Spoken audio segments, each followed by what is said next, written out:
Eu descobri um restaurante Aimara, né? Ou como vocês conhecem, é um restaurante de comida. Não é comida boliviana, é comida, como fala, dos descendentes maias junto com os espanhóis, né? Uma delícia a comida, né? Eu acho que um dos melhores pratos que tem para comer é comida boliviana, né?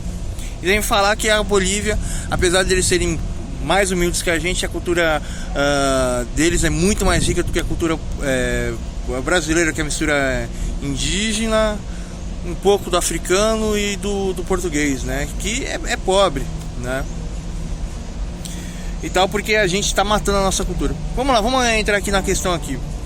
Pô, Enzo, você aprontou isso com a Joicineia? Vamos lá, a Joicineia ficou chateada com o Enzo por acreditar que o Enzo é uma boa pessoa, né?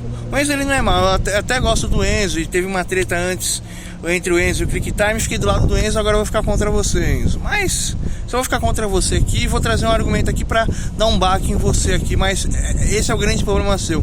Não adianta, você é uma pessoa que nunca para refletir as coisas. Você só tá uma ação sobre ação, ação sobre ação, ação sobre ação, ação sobre ação. Mas por que o Enzo é assim, né? O Enzo ele se comporta igual uma criança grande, né? Totalmente perdido. E aí, por exemplo, ele colocou um vídeo lá sobre o Cavaleiro dos Zodíacos. Ele sofreu um ataque maciço na internet. E quem atacou ele foi a Casa de Ares, o Felipe Neto, né? Então ele criou toda uma simbologia para explicar aquilo ali, para entender as coisas. E o Enzo ele acredita muito em simbologia porque ele tem uma dificuldade muito grande para entender as coisas. E o Enzo é marcado pela vida dele, porque a vida sempre bateu nele de todas as formas e de todos os jeitos. Ele nunca entendeu o porquê da vida. Ele sabe que a vida tá batendo em todo mundo o tempo inteiro. Então ele tenta encontrar um significado sobre as coisas. E o pior é que é até uma linha que eu faço, mas eu não acredito em simbolismo. Eu tento interpretar a construção na sua forma primal e pura, né? E aí o Enzo, ele, como eu posso dizer pra vocês aqui, ele, por causa disso, né, dele ter uma dificuldade muito grande de entender as coisas e de lidar com as pessoas, de lidar com seus próprios sentimentos, ele tenta encontrar simbologia para entender as coisas.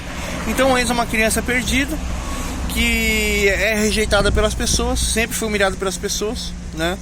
E ele sempre lutou para conquistar as coisas. Então o Enzo é uma criança perdida que sempre quer o poder. Então o poder pro Enzo é uma coisa mais importante de todas, porque o Enzo ele consome tudo e ele acredita que ele fica cada vez mais forte quando consome mais informação, mas ele é uma criança perdida, né? E o Enzo não é uma pessoa ruim, porque se você for ver a construção da vida dele, também infelizmente o Enzo ele fuma maconha porque ele não consegue parar. Eu vi até um vídeo que eu lembrei do Enzo e lembrei do Klaus também. Eu vi um moço que ele tem uma doença genética que ele fica assim, ó. Os nervos dele não conseguem, o cérebro dele não consegue mandar o sinal correto para os nervos não conseguem entender o sinal do cérebro e os nervos mandam para ele uma informação que o cara ele não consegue dormir, ele não consegue comer, etc, porque os nervos dele ficam assim, ó, tremendo. Não é um alcoólatra, treme mesmo, ele treme excessivamente e falou que o corpo dele consome muita energia por causa disso. Eu não sei qual que foi a época, ele descobriu que fumar maconha fazia com que o cérebro dele entre em sintonia com os nervos e os nervos mandam os comandos corretos para os músculos. Aí eu vi o moço sofrendo lá na hora quando ele foi tomar um café e lá os médicos estavam falando assim, uma pessoa normal, quando ela fuma maconha ela fica drogada, mas esse moço, ele, como eu falei, tem uma condição rara, que quando ele fuma maconha, todo o sistema dele se encaixa no lugar e ele não fica drogado. E eu fiquei bobo de ver isso, né? Fiquei realmente chateado. Mas o Enzo ele fuma maconha como uma terapia, né? Antigamente nos Estados Unidos, como os americanos trabalhavam excessivamente, né? E eles eram pobres igual a gente, mas eles eram de famílias trabalhadoras, eles eram como os descendentes de portugueses, etc, né? Os americanos fumavam, os americanos bebiam cerveja para ficar calmo. E aí começou a entrar a maconha. E porque um presidente lá odiava os mexicanos lá, proibiu a maconha, falando que a maconha era coisa do diabo, perseguindo os muçulmanos, perseguindo os mexicanos, né? Mas os americanos, antigamente eles tinham o hábito de usar todas as drogas, eles davam droga até para criança, né? Isso aqui não vem a causa aqui do vídeo aqui, mas eu acabei indo, etc e tal. E o Enzo, ele fuma maconha para ficar mais relaxado, para ter o controle dele. Porém, o Enzo, ele não é uma pessoa, ele não faz mal a ninguém, mas o Enzo, ele é muito... Ele tá sempre muito estressado, ele tá sempre muito no limite, ele tá sempre muito cansado.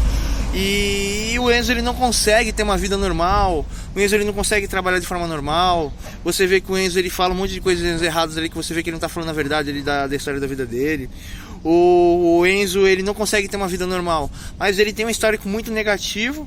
E o Enzo, ele tem uma dificuldade gigantesca de fazer escolhas. Ele não consegue fazer uma escolha. Você manda ele fazer uma escolha, ele... Porém, ele faz o conteúdo dele ali, de direita, tal. A vida dele, ele faz o que ele bem entender. Eu não tenho nada a ver com a vida dele. Eu não sou o marido dele, eu não sou mulher dele. Eu não sou casado com o Enzo, eu não sou apaixonado com o Enzo. Sair com o Enzo, até queria sair, mas não é besteira que os haters estão pensando aqui. Queria até gravar vídeo com o Enzo, etc, trocar uma ideia. Mas o Enzo, ele entrou dentro do YouTube e ele deu certo. Ele deu certo. Eu não sei se é por causa da aparência dele. Eu não sei se é por causa como fala, das polêmicas que ele cria no canal dele. Não sei se é por causa das notícias que ele tá no canal dele, ou a somatória de tudo faz com que ele consiga ter sucesso no canal dele. A somatória de tudo, né? Mas o Enzo, ele não tem aquele compromisso com todas as pessoas. E para você ter compromisso com as pessoas, em primeiro lugar, você não pode ter vícios. Você não pode ter uma vida errada. Você não pode, como fala, ser uma pessoa você não pode estar ligado com nada. O que você tem que estar ligado é o seguinte: tentar ser correto na tua vida espiritual, ser correto na tua vida social, na tua vida individual, superar todos os problemas, entender o que é a sociedade, sair da sociedade e só utilizar a sociedade para viver, porque a gente precisa viver, né? E adquirir uma consciência coerente, uma consciência correta, uma consciência justa, uma consciência bondosa, para você conseguir viver a sua vida e ter uma esperança. Eu tenho esperança de que eu vou poder viver uma vida livre, que Deus prometeu a mim, desde que eu seja justo com tudo e com todos e mereça tudo e todos, né? E eu sempre tento ser verdadeiro com todo mundo, etc. Meu canal tem uma abordagem humilde, eu sou humilde, às vezes eu sou ignorante, às vezes eu sou arrogante. Eu tenho estudo, né? Mas eu converso meio numa linguagem de povão, meio numa linguagem humilde, meio numa linguagem de um intelectual, meio etc e tal. E fiquei extremamente chateado com o que o Enzo fez com a Gersineia, né? Fiquei extremamente chateado. E eu tô fazendo esse vídeo aqui pra falar assim, ó, Gersineia, o Enzo não dá pra confiar nele. O Enzo é um menino perdido na vida dele, que estourou dentro da internet. E o Enzo, ele gosta de sentir muita adrenalina, muita emoção. Ele é similar um pouco com o Arthur Israel, mas o Arthur Israel é uma outra história. O Arthur Israel é até muito mais infantil. E o coitado do Arthur Israel adora ser perseguido na internet. Eu fico chateado com isso. O Arthur Israel, às vezes, ele tem as crises dele de depressão, de nervoso, etc e tal. E o pessoal adora perseguir ele na internet, né? Me sinto extremamente chateado com isso com ele.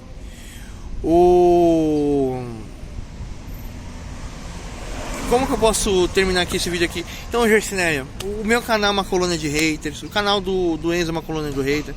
O canal do Felipe Neto é uma colônia de haters. O do Nando Moura é uma colônia de haters. Dependendo do conteúdo que você gera, você vai atrair uma determinada colônia de haters. E o conteúdo de direita é o que mais atrai ateístas, esquerdistas. E além de pessoas que são ateias, esquerdistas e pessoas mal resolvidas com Deus, atrai um público que não fazem parte da sociedade, são pessoas fora totalmente da sociedade, né? Porque o ateísta, o esquerdista e tal, são pessoas que têm seu ponto de vista, beleza. Às vezes eles podem não curtir com você, com a sua cara, e se tornam até seu amigo depois, etc, beleza, tal. Mas o canal do Nando atrai um público da Deep Web. O Felipe Neto é o maior canal que tem público da Deep Web. O canal do Felipe Neto é um câncer dentro da internet. Mas o que acontece? Essas pessoas vendem falsas imagens dentro da internet. Eles são extremamente perseguidos, ou como eu sou extremamente perseguido. E tudo que eles fazem, o que acaba acontecendo é o quê? Por exemplo, houve a tretinha entre o Felipe Neto e o Enzo agora aqui. Qual que é a verdade do Felipe Neto? O Felipe Neto é o primeiro Nando Moura da internet. Já existiu um primeiro Nando Moura que quebrou um monte de tabu. E esse primeiro Nando Moura começou a atrair um monte de odiadores. Porém, ele soube lidar com esses odiadores, ele soube lidar com isso. E ele sempre foi um cara que gerou polêmica. E toda vez que ele entrava em crise de depressão porque falavam que ele era machista, ele começava a desmunhecar. Toda vez quando falavam que ele era desmunhecado demais, ele começava a dar uma de machista. Então o Felipe Neto, ele chamou a atenção do Enzo, né? Pela até a mesma questão do ignorante que eu não estou nem conseguindo construir aqui. Os caras fizeram polêmica, os caras fizeram besteira na internet, foram poddados por pessoas, conseguiram a fama, e eles sentem tanta mágoa que eles viram e começam a podar a pessoa porque falou assim: ó, eu passei por tudo isso, será que você realmente vai passar pelo mesmo sofrimento que eu passei? Por exemplo mesmo, o ignorante estava xingando o Facebook porque o Facebook coloca nudez na internet, mas o ignorante ficou famoso por causa de nudez do vídeo da moça do Porta dos Fundos. O ignorante só bombou na internet por causa de um vídeo de uma moça que fez um monte de gente ficar pelada lá e ele levou strike. Como que ele pode falar sobre nudez se ele ficou famoso por causa de nudez? Olha a hipocrisia do ignorante. Mas eu não quero nem criticar isso, né? E aí, tipo, para terminar aqui a questão aqui, o Enzo, né? O Enzo, o Felipe Neto e tal, eles são pessoas que ficam famosos por causa de polêmica, por causa de treta. Para você ficar famoso aqui na internet aqui, basta você fazer qualquer coisa que seja contra tudo e todo. Os meus vídeos que bombou era eu fazendo merda, tirando sarro, os caras cortavam os vídeos e postavam lá no canal. Ah, o profeta aqui, o profeta é louco. Olha, o profeta xingou tal pessoa. Olha, o profeta fez discurso de ódio. Mas os caras às vezes cortam até toda a ideia do vídeo e fala: olha o discurso de ódio do profeta e tal. E aí na internet, você fez uma loucura, você ficou famoso. Por quê? Porque as crianças só tem loucura dentro da mente dela, só tem loucura dentro do coração delas, e elas não aceitam a sociedade, eles odeiam a sociedade. Essa cultura da internet é uma cultura cheia de informação e não sabe para que serve a informação, são tudo enzinho, né? Então são criaturas extremamente revoltadas que começam a entrar dentro do canal dele, e essas pessoas revoltadas começam a anunciar o Felipe Neto, o Enzo pro mundo todo. E aí vem pessoas de todos os tipos que começam: ah, não, eu concordo, o Enzo tá certo nisso. Ah, não, o Enzo é bonito. Ah, não, mas o Enzo é malhado. Ah, e tal. Não, eu gosto do Bolsonaro e tal. E vai, como fala, atraindo vários públicos e formando uma bola gigantesca dentro do canal. Então o canal do Enzo, etc e tal, até meu canal é canal cheio de odiadores. Tanto que eu não comento de você no meu canal. Às vezes eu vejo até algum vídeo seu lá, eu gosto bastante do seu vídeo, entendi a proposta do seu canal, é uma ótima proposta, né? E fiquei chateado com você, Enzo, né? E tô falando aqui quem é você de verdade, né? Tanto as pessoas que te amam, eles vão ficar morrendo de raiva, dizendo que você é um moleque que tem uma dificuldade muito grande de fazer escolhas, tem uma dificuldade muito grande de viver a vida. Não descansa, não para, tem déficit de atenção, é hiperativo, é uma criança problemática, parece meu filhotinho que o meu pai me deu de presente. Não para, não descansa, e isso te prejudica muito na sua vida pessoal, isso te prejudica muito no seu desenvolvimento intelectual, isso te prejudica muito nas coisas, e você tenta, como fala, e aí você, semelhante ao Além das Nuvens, tenta entender as coisas com a sua simbologia. E você fez um vídeo de simbologia, tanto não mais porque você acredita na simbologia, mas sim para mostrar como que é o seu canal e que você não estava errado na sua opinião, e você não consegue parar. Olha, realmente eu errei, olha, realmente eu fiz isso, olha, realmente eu fiz aquilo. Você não para. Isso é uma coisa horrível para você. A pessoa que mais sofre na sua vida não são o que você faz com as pessoas, mas é você mesmo. Você é a pessoa que mais sofre na sua vida porque você não está preparado pro dia a dia, né? Mas ainda bem que o YouTube te ajuda. E eu fiquei preocupado por causa disso. Foi por isso que eu fiquei do teu lado naquela época lá com o QuickTime lá. Pô, eu tô vendo o menino lá que tem um monte de dificuldade, ninguém consegue compreender os problemas emocionais do Enzo, da vida do Enzo, e vem o QuickTime lá meter pedrada em você. Falei, porra, cara, eu desde criança eu nunca gostei que ninguém fizesse maldade com quem fosse mais fraco, ou quem não tivesse preparado, etc. E o QuickTime vai lá e mete um monte de pedrada em você. Mesmo o QuickTime falando algumas verdades lá, eu vendo você lá, fiquei do seu lado por causa disso. Mas você vai lá e bate na Joycineia, e parece até a briga entre Nando Moura e Rogério Bettin. O Rogério Bettin representa as pessoas da sociedade, o Nando é um playboy mimado que não gostou do Rogério Bettin ser legal e mete um monte de pedrada no Rogério Bettin porque não encaixa na ideia. E aí você pega e expulsa a Joycineia do seu grupo, porque a sua estrela tem que brilhar mais, porque a Joycineia não representa nada pra você, né? E você fica dia e noite pedindo dinheiro porque você não tem condição nenhuma de arrumar um serviço, trabalhar, se não sei o que na vida, porque a minha mão aqui tá toda cheia de graça, né? Porque eu já quebrou minha moto lá, arrumei, trabalhando, vou comprar uma comida agora pra minha mãe no restaurante Aimara lá, vai ser uma delícia da comida, né? Essa semana passei mais dias com depressão do que legal pra vir trabalhar. Não sei se é porque eu tô com problema no momento de dormir, ou se eu tô assistindo internet demais. Não é normal assistir internet mais de 2, 3 horas. Esses dias eu fiz maratona de anime na internet. Eu fiquei, eu acho que 5, 6 horas assistindo anime e trabalhando. Eu arrumei um serviço aí, eu ganhei 100 pau, outro eu ganhei 150. Fiz várias entregas de gás, né? E é assim que vai a vida, né? Eu sustento a minha casa diferente de você. E pô, você foi um baita de uma criança com a Joycineia, né? E espero que você aprenda alguma coisa, mas você nunca para, Enzo. Esse é o seu grande mal, cara.